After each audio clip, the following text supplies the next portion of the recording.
candle experiment. So these are all the things you need.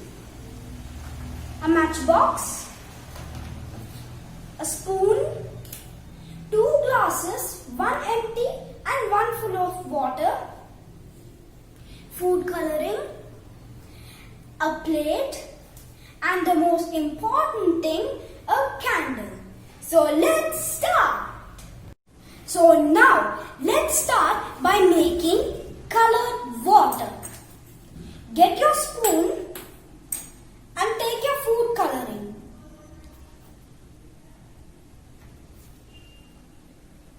Take your food coloring and put small drips on it. That's enough.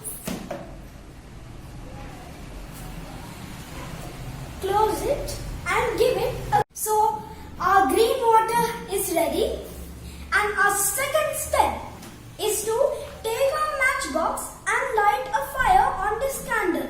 Always remember to do this under parent supervision. Fire is always dangerous.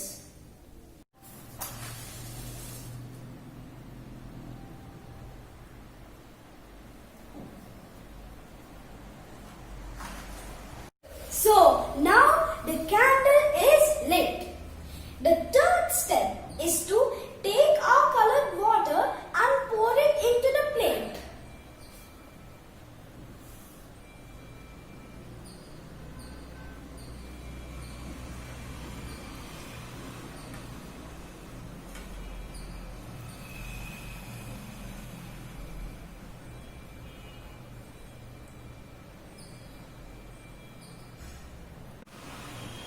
So now the fourth step. We are going to take this empty glass and we can cover the candle like this. Ta-da! Did you see that? The water is coming up. So how is this happening?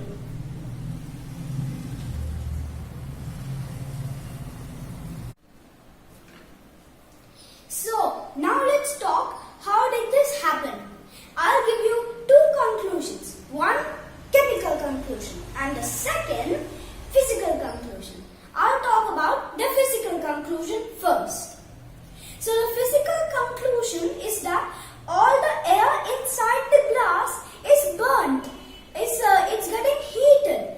So because of that, a pressure is building up. So, in the outside there is low pressure, and inside there is high pressure. So they want to normalize the pressure. How do they do it? Is they take the water and pull it inside the glass like a vacuum.